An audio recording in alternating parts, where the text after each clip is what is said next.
नमस्कार, वेलकम, स्वागतम। दोस्तों, आज हम मार्वल के सबसे फेवरेट कैरेक्टर आयरन मैन की बात करने वाले हैं। जी हाँ, आयरन मैन, जिसका नाम सुनते ही लोगों के चेहरों पर एक हंसी आ जाती है। सन 2019 में आई एवेंजर एंड गेम में आयरन मैन का काम फिनिश कर दिया गया और उसी दिन के बाद से ही लोगों के माइंड में एक डाउट बैठ गया कि आयरन मैन वापस आएगा या नहीं आएगा। इसीलिए लोगों ने यूट्यूब पर इनको बहुत सर्च किया कि भाई आयरन मैन वापस आएगा कि नहीं आएगा। तो वहीं कुछ यूट्यूबर ने ऐसा कहा कि आयरन मैन वापस आएगा और ट्रिक भी बताई, लेकिन कुछ यूट्यूबर ने ऐसा कहा कि भाई आयरन मैन वापस नहीं आ सकता है। लेकिन इन सभी बातों को मिलाकर भी अभी तक किसी ने इस बात का क्लियर खुलासा नहीं किया है कि आयरन मैन वापस आएगा या नहीं आएगा। लेकिन आज के इस वीडियो में मैं आपको कुछ ऐसे पॉइंट्स बताऊंगा जिन पॉइंट्स के बिहाफ पर आपके माइंड से ये डाउट क्लियर हो जाएगा। तो क्या है वो पॉइंट्स, चलिए चलते हैं। तो भाई पहला यानी नंबर 1 पॉइंट है फीस। आप सबको तो पता ही है कि आयरन मैन अपनी एक मूवी का कितना पैसा चार्ज करते हैं, लेकिन फिर भी मैं आपको बता देता हूँ।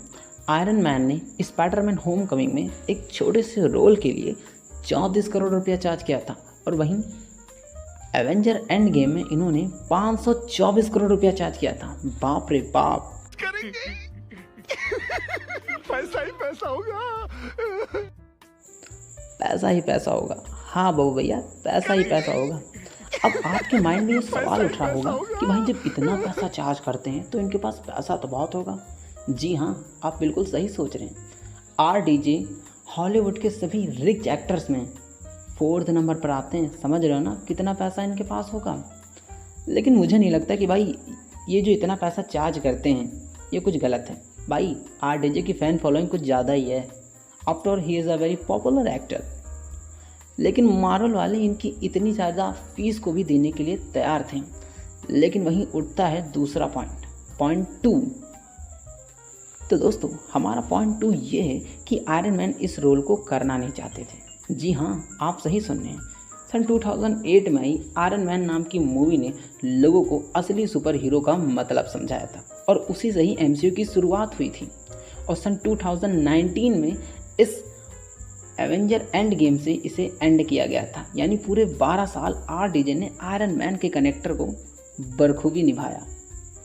अब इतने साल किसी भी कैरेक्टर को आप निभाओगे तो आप उससे ऊब तो जाओगे, और हुआ कुछ ऐसा ही आयरन मैन के साथ। आयरन मैन भी इस कैरेक्टर से भाई ऊब चुके थे। उनका मन बिल्कुल भी नहीं था कि अब वो आयरन मैन का कैरेक्टर निभाएं। उन्हें वापस RDJ के कैरेक्टर में आना था। यानी लोग उन्हें रॉबर्ट डॉरी जूनियर के नाम से पुकारे, ना कि टोनी स्टार्क या फिर आयरन मैन। और इसीलिए उन्होंने एवेंजर एंड गेम में अपने आप को फिनिश करने का सोचा और हुआ भी कुछ ऐसा ही। तो दोस्तों, यहाँ पर हमारे 2 पॉइंट एंड होते हैं। अब आता है लास्ट पॉइंट यानी पॉइंट 3, और इस पॉइंट में आपको मैं अच्छे से बता देता हूँ कि आयरन मैन वापस आएगा कि नहीं।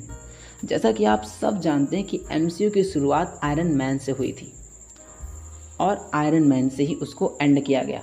ये डायरेक्टर्स की एक चाल भी आप समझ सकते हैं, क्योंकि आपको तो पता ही होगा कि 2008 में ही आयरन मैन मूवी से ही आयरन मैन को बहुत ज़्यादा घमंडी और एटीट्यूड वाला इंसान दिखाया गया था।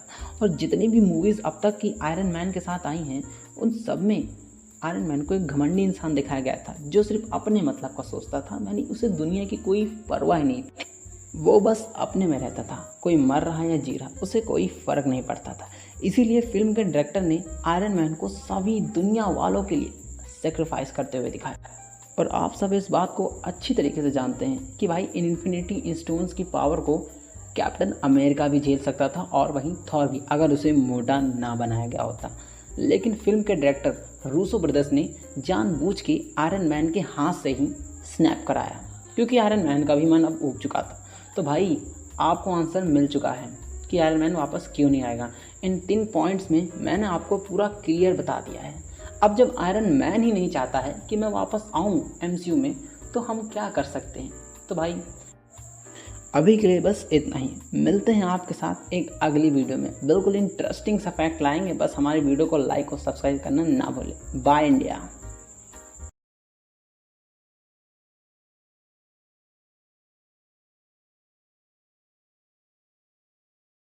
ये बड़ी अच्छी बात कही आप।